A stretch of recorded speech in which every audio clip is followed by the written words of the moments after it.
Good afternoon class and welcome sa ating Obligations and Contracts class. Last time, na-discuss natin yung law in general. But for this lesson, we will be starting with our discussion on obligations.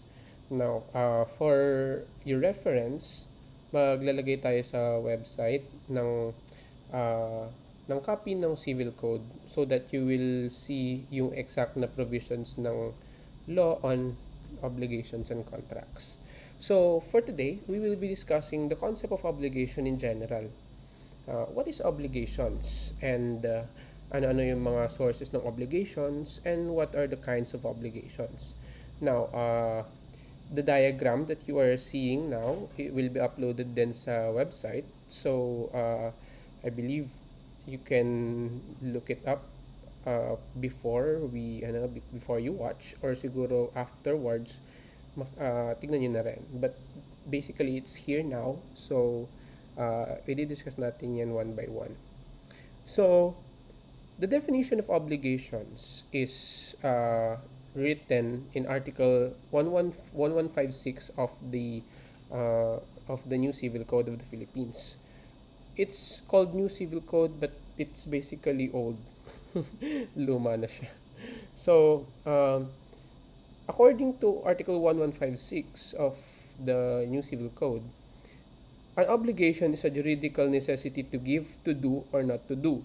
Now, unahan ko na kayo. This is a rich source of exam questions, so might as well memorize that. Pero more than memorizing yung definition given under Article 1156, mas maigi siguro if we dig deeper into what obligations mean. Now, an obligation has four requisites, as you can see in the far right or left, depende kung nasaan kayo.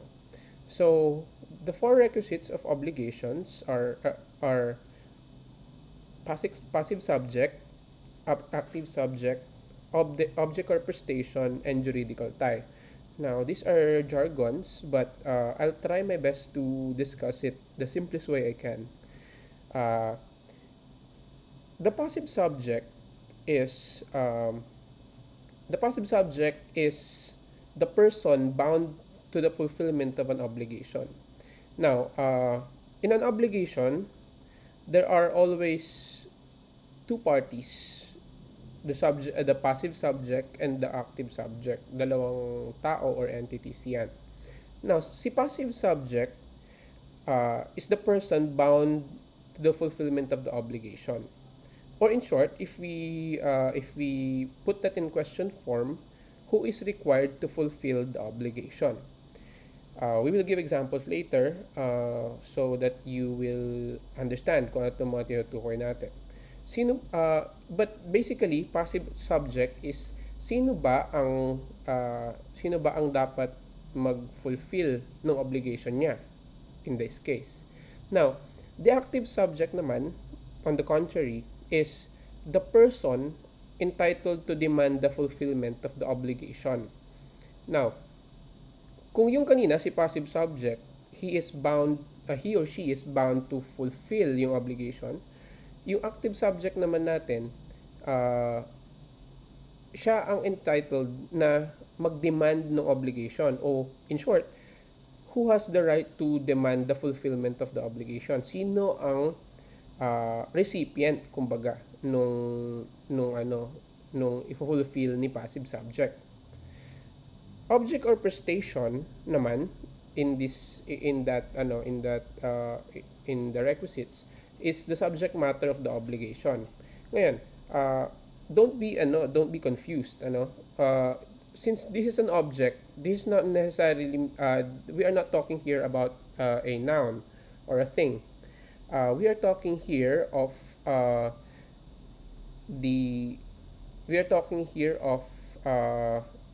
action, actually.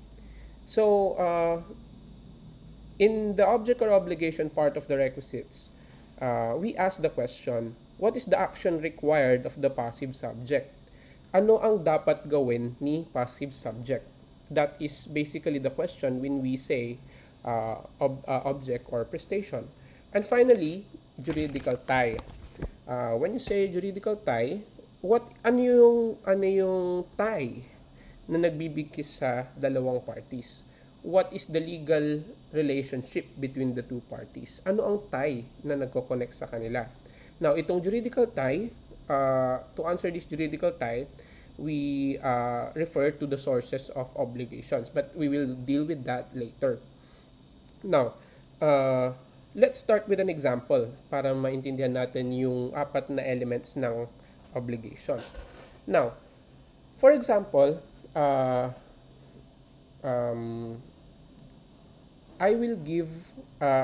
promise to give J my laptop.